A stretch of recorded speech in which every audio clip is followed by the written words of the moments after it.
सार्थक पहल बदलाव हमसे में पुनः एक बार स्वागत है। अभी तक हम मुगल साम्राज्य के जो सम्राट हैं उनके विषय में पढ़ चुके हैं और अब हमें पढ़ना है उनकी प्रशासनिक व्यवस्था। तो सबसे पहले पढ़ते हैं केंद्रीय प्रशासन। मुगल साम्राज्य की केंद्रीय प्रशासनिक व्यवस्था। केंद्रीय प्रशासनिक व्यवस्था आज का हमारा ये टॉपिक है। जैसे एक शब्द आता है इसमें विजारत, क्या मिलता है? विजारत। विजारत ये मंत्री परिषद हुआ करती थी। क्या हुआ करती थी? मंत्री परिषद। तो हमें पढ़ना है विजारत के विषय में। जो साम्राज्य है उनका, उसका विभाजन, क्योंकि उन्होंने परगने में, सूबे में इसमें विभाजित किया था। तो ये विभाजन हमें पढ़ना है और साथ में उनकी शासन प्रणाली कैसी थी। तो सबसे पहले विशेषता उनके साम्राज्य की देखें तो वो है केंद्रीयकृत। कैसी शासन प्रणाली उनकी? केंद्रीयकृत। केंद्रीयकृत शासन प्रणाली। केंद्रीयकृत शासन प्रणाली का सीधा सा अर्थ है कि संपूर्ण शासन सत्ता जो है वो एक व्यक्ति के हाथ में होती थी और वो होता था बादशाह। वो कौन होता था? मुगल बादशाह। इसमें मुगल बादशाह जो है सर्वोच्च प्रशासनिक अधिकारी, सर्वोच्च सेनापति, सर्वोच्च न्यायाधीश, सर्वे सर्वा जो होता है वो कौन होता है? मुगल बादशाह। तो केंद्रीयकृत राजतंत्रात्मक, राजतंत्र था। राजतंत्र की सीधी सी विशेषता, एक ही महत्वपूर्ण विशेषता है राजतंत्र की कि राजा का जन्म जो होगा वो रानी के पेट से होगा। तो राजतंत्र है। और इसका विलोम शब्द क्या होता है? लोकतंत्र। लोकतंत्र मतलब राजा का जन्म जो है कहीं पर भी हो सकता है और वो अपनी योग्यता के बलबूते पर जनता द्वारा उसे राजा के रूप में चुना जाता है। जैसे भारत में भी लोकतंत्र है और हम मुगलों की बात कर रहे हैं, वहां क्या हुआ करता था? राजतंत्र हुआ करता था। निरंकुश शासन। निरंकुश शासन। निरंकुश शासन कैसे? अब इनके लिए कोई खलीफा जैसा कोई पद नहीं था कि खलीफा के अधीन ये शासन करते थे। मतलब इनके ऊपर कोई सत्ता थी क्या? बिल्कुल भी नहीं। कोई जनता द्वारा निर्धारित कोई समिति नहीं थी, जैसे वैदिक काल में पढ़ते ना अपन, वित्त सभा समिति ये होती थी और राजा का मार्गदर्शन करती थी। कोई गणराज्य ये नहीं था। तो ये कैसी शासन व्यवस्था थी? निरंकुश। इसमें सम्राट ने जो किया वो सत्य है, उसके लिए किसी भी प्रकार से वो जिम्मेदार नहीं है। यदि किसी की हत्या करवा दी, जैसे जहांगीर, हम पढ़ते गयास, सॉरी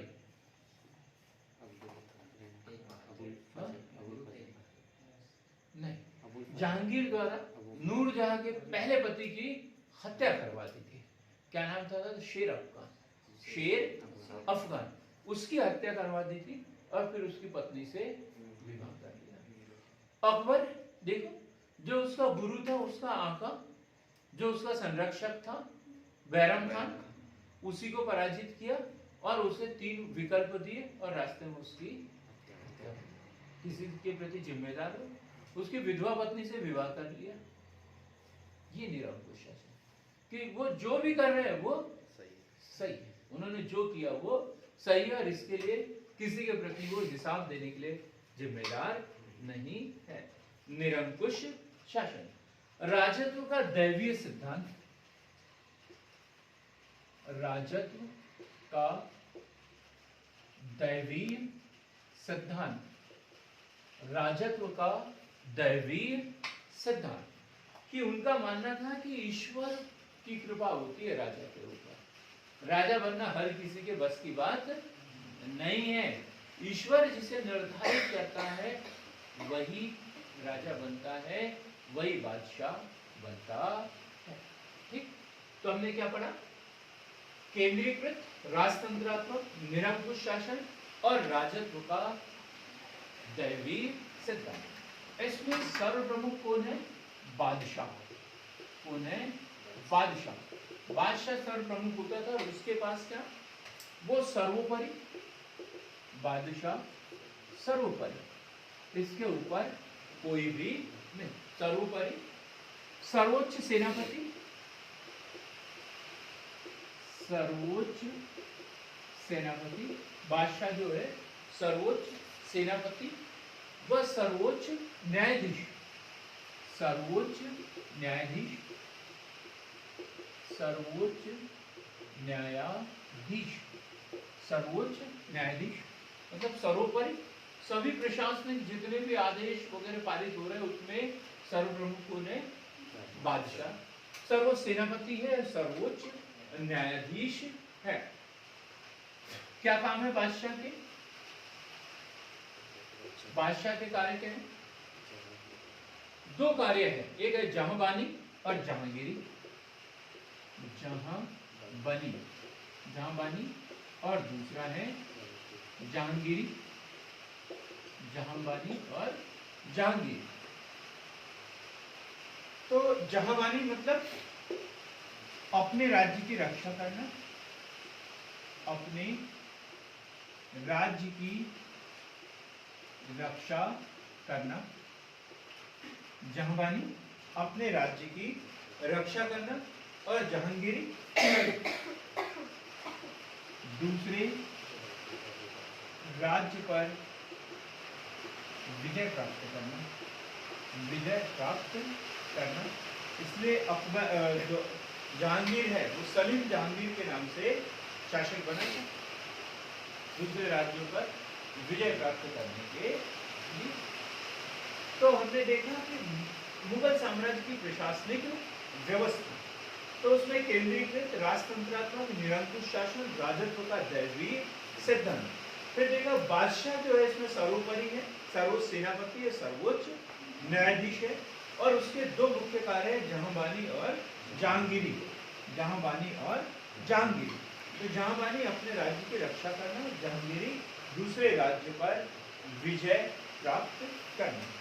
ये प्री का क्वेश्चन है। यहाँ पे उनकी भाषा, प्रशासनिक भाषा क्या थी? प्रशासनिक भाषा, प्रशासन की भाषा थी फारसी। प्रशासन की भाषा थी फारसी, और लेखन की भाषा थी तुर्की और अरबी। लेखन की भाषा थी तुर्की और अरबी, तुर्की और अरबी। क्लियर हो गया यहाँ तक? अब हम इसके बाद देखेंगे, ये क्वेश्चन बार बार आता है मुगलों की प्रशासनिक भाषा। जैसे हमने विजयनगर साम्राज्य पढ़ लिया पक्कों में। क्या भाषा थी विजयनगर की? तेलुगु। क्या थी? तेलुगु। हमने बहमनी साम्राज्य पढ़ा, क्या भाषा थी? जो आप बोलते हो, क्या भाषा थी? मराठी। बहमनी साम्राज्य की राजभाषा क्या थी? मराठी। और विजयनगर साम्राज्य की जो राजभाषा थी वो थी तेलुगु। याद रखिए। और मुगल साम्राज्य की राजभाषा क्या थी? फारसी। और इसमें अरबी, तुर्की, फारसी, उर्दू ऐसा लिखा रहता है। उर्दू के चक्कर में हम निपट जाते हैं, जबकि उर्दू कोई भाषा ही नहीं है। जब फारसी के शब्दों का हिंदी में, हिंदी के शब्दों का फारसी में उपयोग होने लगता है, खिचड़ी भाषा बन जाती है, तो उसे क्या बोला जाता है? उर्दू। जवान-ए हिंद। जब फारसी भाषा को हम हिंदी में बोलने लगते हैं तो उसे क्या बोलते हैं? जवान-ए हिंदी या उर्दू। ठीक।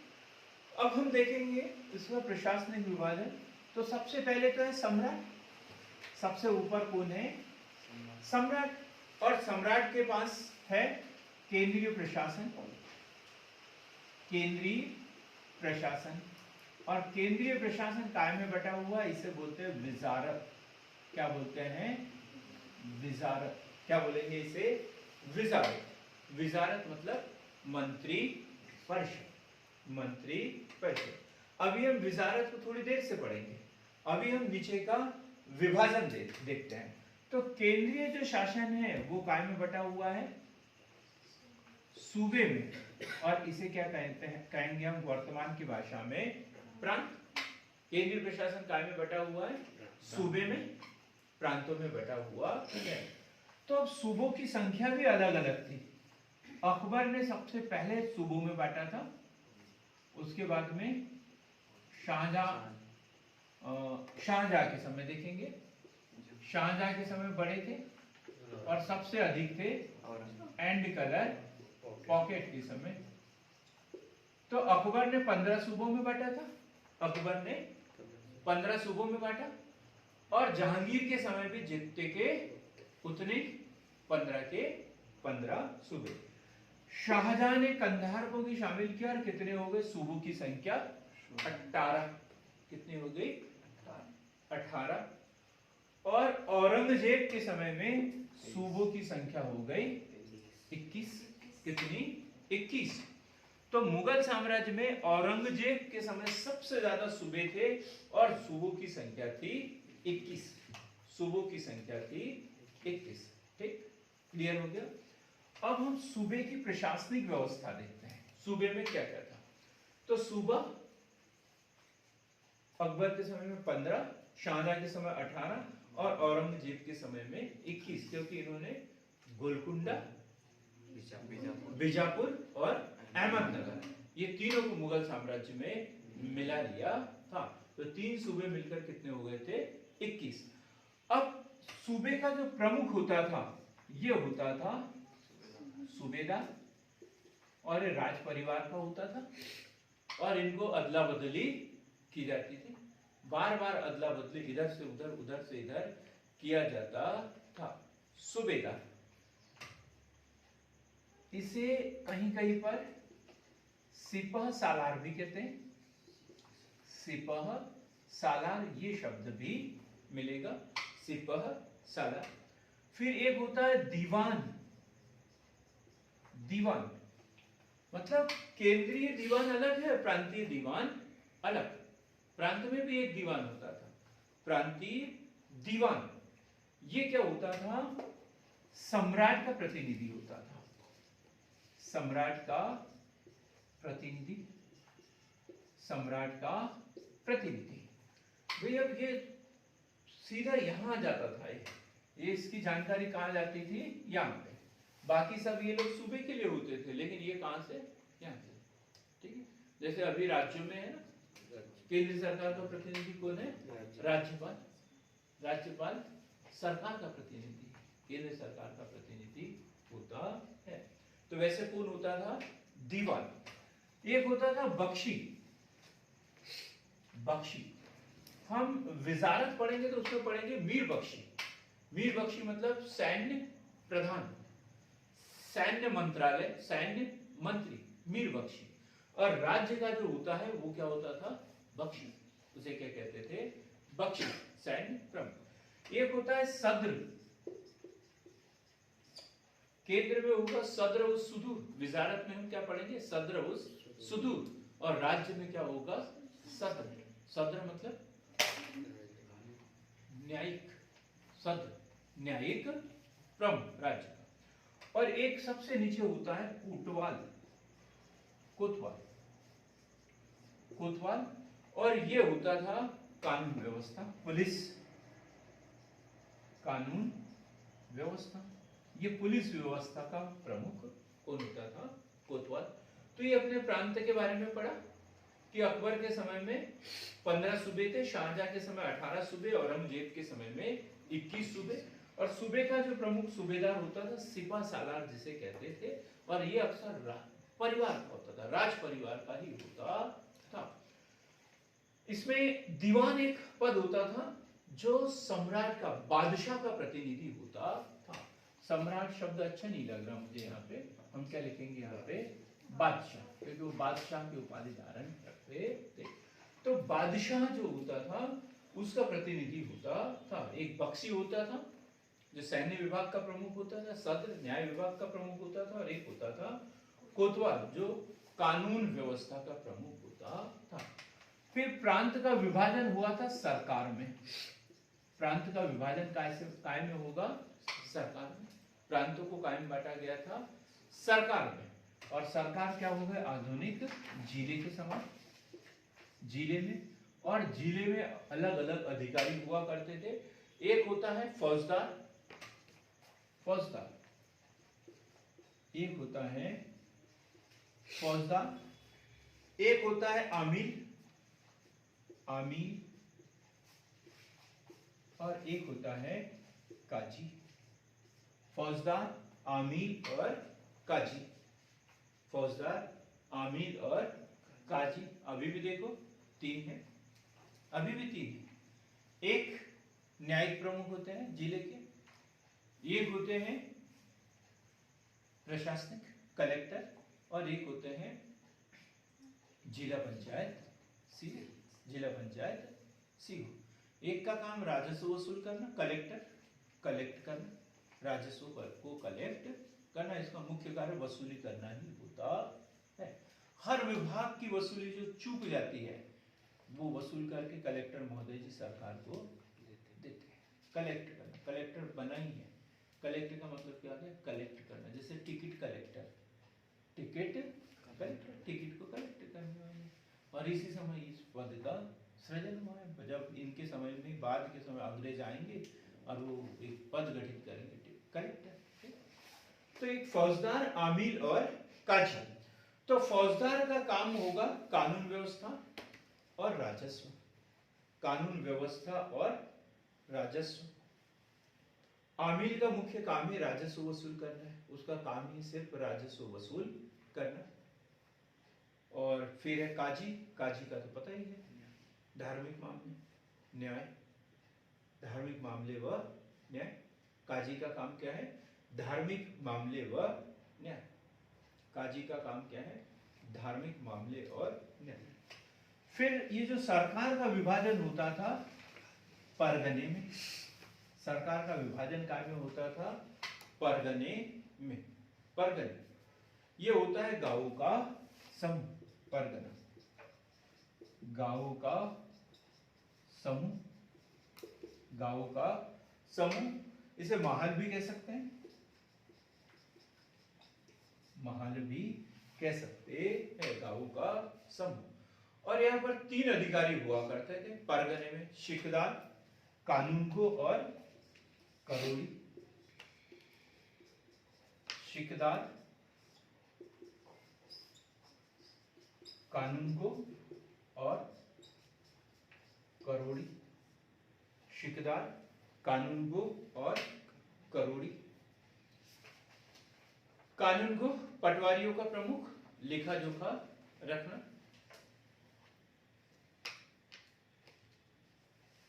करोड़ी एक पद गठित किया था, एक क्षेत्र दिया जाता था और उस क्षेत्र में इसे 1 करोड़ का राजस्व वसूल करना होता था। और इस पद का गठन कब किया गया? अकबर द्वारा किया गया था। कब किया गया था? 1600 नहीं 1571 1573 में ये क्वेश्चन बनता है एग्जाम में। करोड़ मुगल बादशाह अकबर द्वारा 1573 में लिख, समझो इसे, लिखो मत। मुगल बादशाह अकबर द्वारा 1573 में राजस्व वसूल करने के लिए करोड़ी नामक पद का सृजन किया था और इसे अपने क्षेत्र से 1 वर्ष के अंदर 1 करोड़ का राजस्व वसूल करना होता था। क्लियर हो गया ना? करोड़ी का क्लियर हो गया? राजस्व वाला पद ये होता था करोड़। तो यहाँ पर 3 शिकदार, कानूनगो और करोड़ी। और फिर सबसे नीचे क्या होगा? ग्राम। सबके नीचे क्या होगा? ग्राम। और ग्राम के प्रमुख अधिकारी होते हैं चौधरी, मुकद्दम और चौधरी, मुकद्दम और पट्टवारी। चौधरी, मुकद्दम और पट्टवारी, 3 पद गांव के होते थे, चौधरी, मुकद्दम और पटवारी। अब ये जो गांव भी होते थे ना, 2 प्रकार के होते थे। एक होता था तो माउदा, माउदा, और एक होता था चकला, माउदा और चकला, माउदा और चकला। चकला इसे नागला भी कहते हैं, इसे क्या नागला भी कहते हैं। तो माउदा और नागला। तो माउदा मतलब बड़ा गांव और नागला यानी छोटा गांव। चकला को हमने हटा दिया, ठीक। नागला, तो माउदा बड़ा गांव और नागला छोटा गांव। अब चकला क्या है? चकला जो है शिकदार, चकला सरकार वो परगने के बीच में, यहां पर शाहजहां द्वारा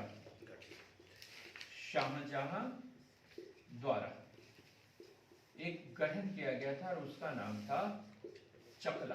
क्या गठित की? एक नई यूनिट गठित की थी और वो है चकला। ये भी एक गांव का समूह ही होता था, चकला। इसके विषय में लिखेंगे चकला। क्या होगा चकला? शाहजहां द्वारा गठित एक प्रशासनिक विभाग, प्रशासनिक विभाग। और इसमें क्या होता था? सरकार व परगने के मध्य की इकाई, सरकार व परगने के मध्य की इकाई 2 से 3 परगने के समूह को, 2 से 3 परगने के समूह को चकला कहा गया, चकला कहा गया। क्लियर हो गई बात एकदम? मुगल प्रशासनिक व्यवस्था। अब हमें एक चीज पढ़ना है इसमें। क्या पढ़ने का रह गया? केंद्रीय प्रशासन हमने ये देख लिया और हमने लिखा है विजारत। अब हम विजारत को देख लेते हैं कि ये मंत्री परिषद होती थी, इसमें मुख्य मुख्य पद आते थे और कौन कौन से वो पद होते हैं और उनका काम क्या था। तो हमें विजारत पढ़ना है। ये प्रशासनिक विभाजन समझ में आए? सबसे पहले केंद्रीय प्रशासन वो कायम बटा हुआ था सूबे में, सूबे कायम बटे हुए थे सरकार में, सरकार कायम बटी हुई थी परगने में। लेकिन शाहजहां ने क्या किया था? 2-3 परगने को मिलाकर एक चकला नामक एक प्रशासनिक विभाग गठित किया था। परगने का विभाजन होता था ग्राम में। ग्राम 2 तरीके के होते थे, माउदा और नागला। माउदा बड़ा गांव होता था और नागला छोटा गांव होता था। क्लियर? दीक्षा आए समझ में? अब हम देखेंगे विजारत। विजारत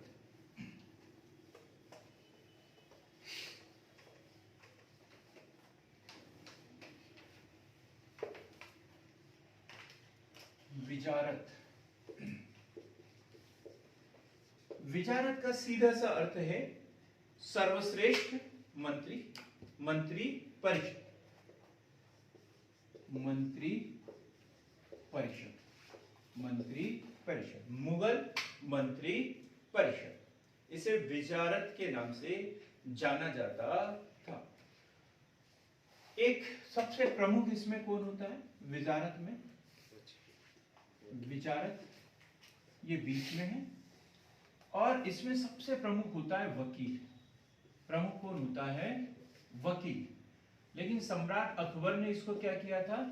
4 भागों में इसकी शक्तियों को बांट दिया था। बैरम खान वकील था उसका, और बैरम खान जब वो सर्वे सर्वा हो गया, अकबर की बातों को भी इच्छाओं को भी जब वो अनदेखा करने लग गया, तो उसने क्या किया? उसको हटाने के लिए उसकी शक्तियों को अलग अलग भागों में विभक्त कर दिया। 4 भागों में विभक्त किया था। एक है दीवान, मीर बख्शी, मीर सामा और सद्रउस सुदू। दीवान, मीर बख्शी, मीर सामा और सद्रउस सुदू। तो ये तो 4 प्रमुख पद हो गए, दीवान, मीर बख्शी, मीर सामा और सद्रउस सुदू। ये जो मीर सामा या खाना होता था, मीर सामा, इसे हम क्या बोलेंगे? खाना। और ये क्या होता था? वजीर के पद पर पहुंचने की सीढ़ी। ये जो मीर सामा है मतलब गृह विभाग का प्रमुख, राज परिवार की देख रेख ये वो पूरा कौन करता था? मीर सामा करता था। जैसे सम्राट किसी विजयी दौरे पर इधर उधर जा रहा हो तो अपने पूरे परिवार की जिम्मेदारी किसके भरोसे होती थी? मीर सामा या खाने खाना के सुपुर्द करके जाता था। और जो ये पद प्राप्त कर लेता था वो सीधा क्या बनता था? फिर वजीर। फिर क्या बनता था? वजीर। ठीक। फिर है मीर बख्शी। मीर बख्शी सबको पता है। मीर बख्शी क्या है? देखा है, सैन्य प्रमुख। मीर बख्शी कौन है? सैन्य प्रमुख। और दीवान कौन है? दीवान या दीवान ए जागीर जिसे बोलेंगे, राजस्व वसूल करके वेतन प्रदान करें। राजस्व विभाग का प्रमुख कौन है? दीवान, राजस्व विभाग का प्रमुख। अब हम देखते हैं दीवान ए खलासी। एक है दीवान, दीवान ए खलासी। दीवान ए खलासी, एक ये भी पद होता था दीवान ए खलासी। क्या काम होता था इसका? खालसा, खालसा भूमि कर संग्रह। खालसा भूमि कर संग्रह। खालसा भूमि कर संग्रह। खालसा भूमि क्या है? जो बादशाह की निजी भूमि होती थी। हमने देखा अलाउद्दीन खिलजी ने किया था एक काम शुरू, जो भूमि दान में दी थी उसे वापस ले लिया और उसे खालसा भूमि बना दिया था। तो खालसा भूमि से जो कर संग्रह करता था वो कौन है? दीवान ए खलासी। दीवान ए खलासी। फिर है दीवान ए तन। दीवान ए तन, ये क्वेश्चन में पूछा जाता है। दीवान ए तन। दीवान ए तन मतलब वेतन विभाग, वेतन देने वाला, वेतन देने वाला, वेतन देने वाला। हमने देखा है कि मीर बख्शी वो सैन्य विभाग का प्रमुख है। मीर बख्शी है ना, संजय कुमार पक्को में। मीर बख्शी कौन है? सैन्य विभाग का प्रमुख। लेकिन वो वेतन नहीं दे रहा है। वेतन कौन देगा? दीवान ए तन विभाग। और वो भी कब? जब सरखत नामक पत्र पर हस्ताक्षर होते थे। तो सरखत मतलब ये क्या है? वेतन पत्रक। वेतन पत्रक जब इसके ऊपर हस्ताक्षर होंगे तभी उनका वेतन होता था। सरखत, ये क्वेश्चन बना है सरखत, सरखत। ठीक। दीवान ए तन। दीवान ए सादान। दीवान ए सादान क्या होता है? दीवान ए सादान, दीवान ए सादान धर्म विभाग, धर्म विभाग। और इसका प्रमुख कौन होगा? सद्र उस सुदूर। सद्र ए, सद्र या सद्र उस सुदूर।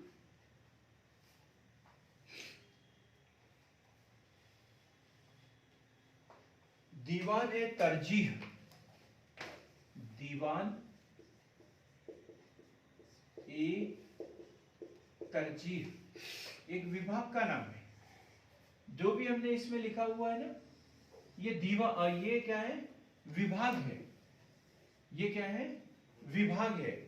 दीवान ए तरजीह। यहां क्वेश्चन गड़बड़ हो रहा था अपना, किसी को नहीं पता। दीवान ए तरजीह बताओ अमरदीप। दान विभाग तो हमने दीवान ए साधन बता दिया। धर्म विभाग, दीवान ए क्या बताया? तरजीह। यह सैन्य विभाग। कौन सा विभाग है ये? सैन्य विभाग। सैन्य विभाग। और इसका प्रमुख तो पता ही है आपको, कौन है इसका प्रमुख? मीर बख्शी। कौन है? मीर बख्शी। बड़ा कठिन हो गया था ना अभी क्वेश्चन। दीवान ए तरजीह, दीवान ए तरजीह। दीवान ए जागीर एक विभाग है, दीवान ए जागीर, दीवान ए जागीर ये विभाग है और इसका प्रमुख कौन है? दीवान, दीवान या वजीर जिसे बोलेंगे, ठीक, दीवान या वजीर।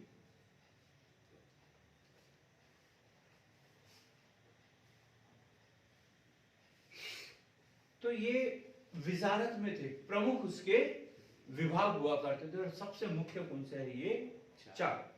पहले एक ही व्यक्ति के पास में शक्तियां थी, फिर उसका विभाजन उसने कर दिया। अकबर के बाद दीवान मीर बख्शी, मीर सामा और सब्र उस सुदू, ये प्रमुख। इसके अतिरिक्त यही वाले हमने देखा, दीवान तन, दीवान खलासी, दीवान तरजी, दीवान ए जागीर, ये प्रमुख विभाग होते थे और ये क्या है? उनके प्रमुख होते थे।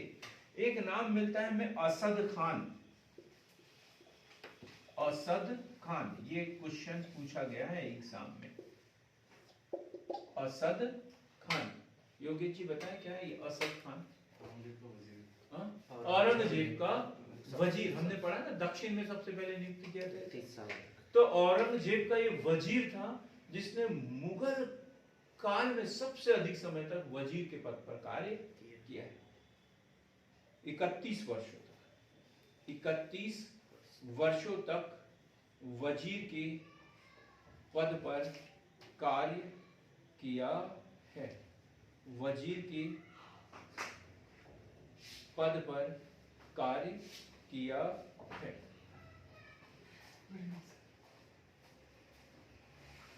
अब एक है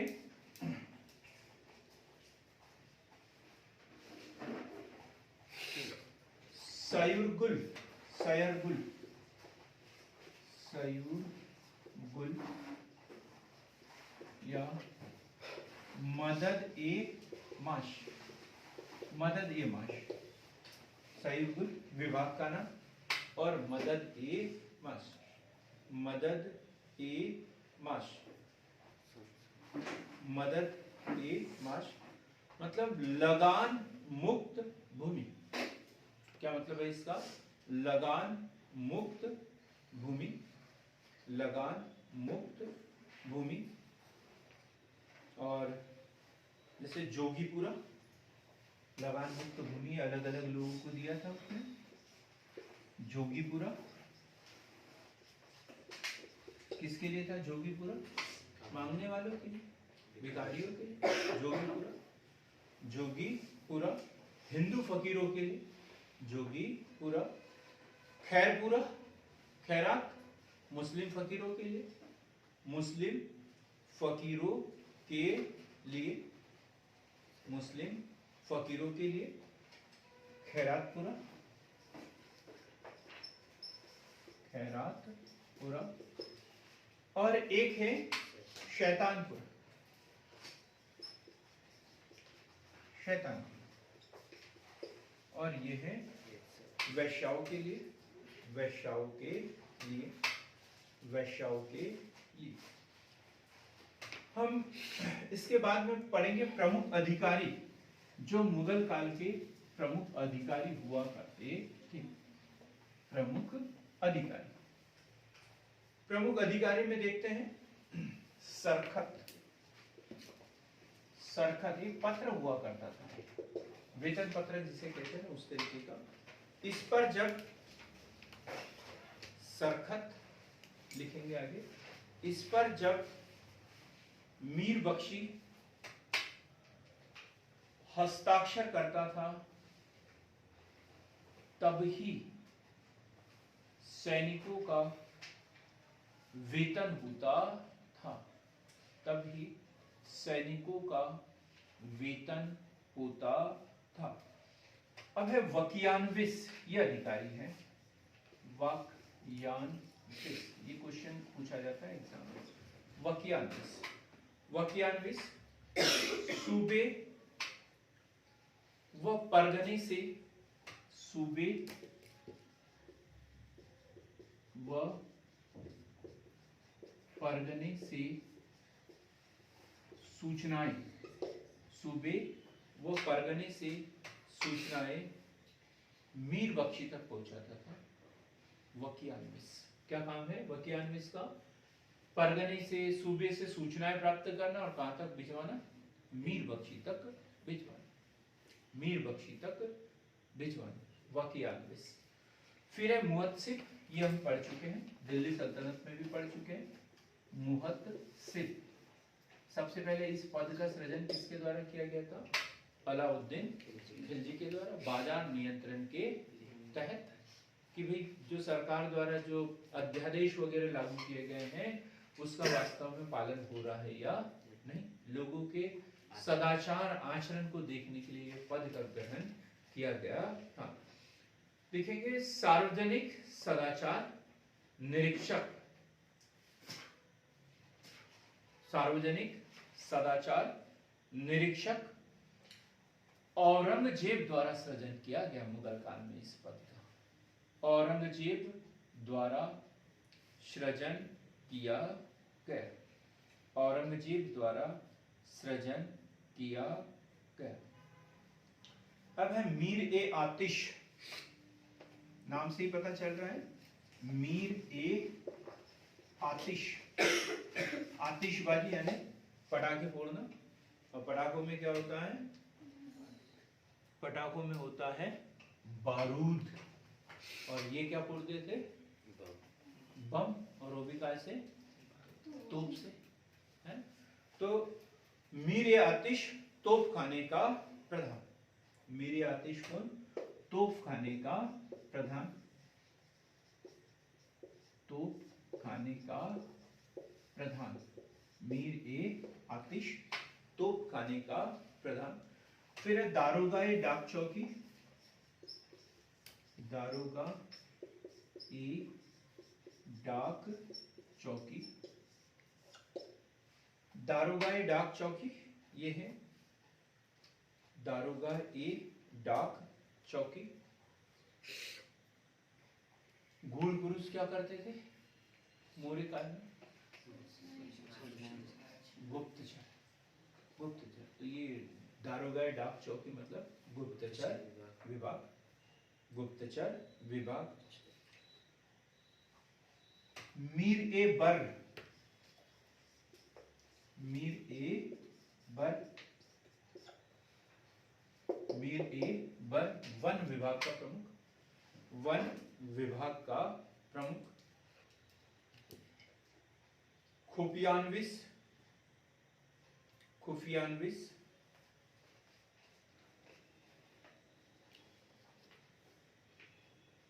खुफियानविस गोपनीय पत्र द्वारा, गोपनीय पत्र द्वारा जानकारी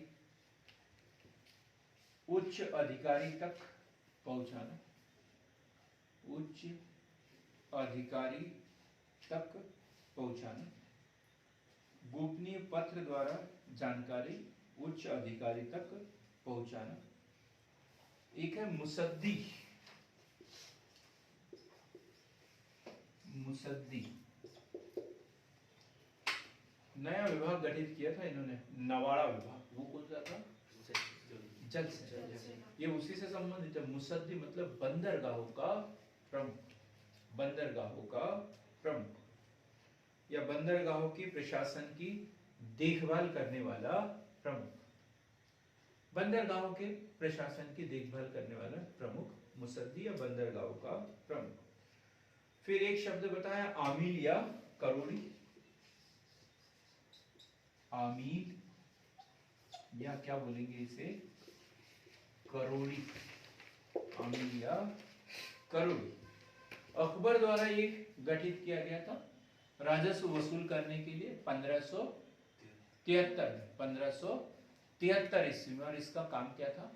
एक वर्ष में 1 करोड़ दाम का लगान वसूल करना, अपने एरिया से 1 करोड़ दाम का लगान वसूल करना। ये क्वेश्चन एग्जाम में पूछा गया है, करोड़।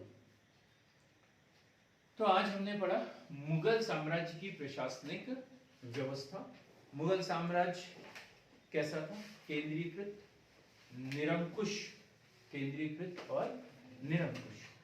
मुगल सम्राट या मुगल बादशाह के दो कार्य होते थे, जहांबानी और जहांगीर। जहांबानी और जहांगीर। जहांबानी अपने राज्य की रक्षा करना और जहांगीरी विदेशी राज्यों पर अधिकार करना। तो इसके लिए उन्होंने एक सशक्त मंत्रिपरिषद गठित की थी और उसका नाम था विचार।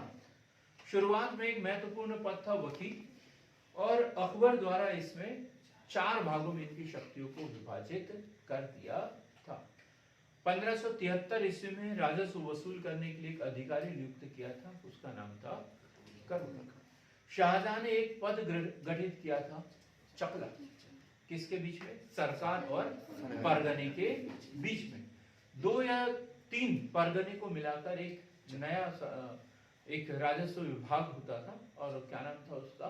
चकला। चकला हुआ करता था। गांव की स्थिति भी देखी हमने। गांव 2 प्रकार के होते थे, एक होते हैं मावदा और एक होता है नागला। मावदा बड़ा गांव और नागला छोटा गांव। तो इस तरीके से एक सशक्त जो है प्रशासनिक व्यवस्था का गठन किया, और 1526 से लेकर 1707 तक भारत पर उन्होंने शासन किया। अगला जो हमारा वीडियो होगा वो होगा मनसबदारी व्यवस्था, मुगल कालीन सैन्य व्यवस्था से संबंधित, मुगल कालीन राजस्व व्यवस्था से संबंधित।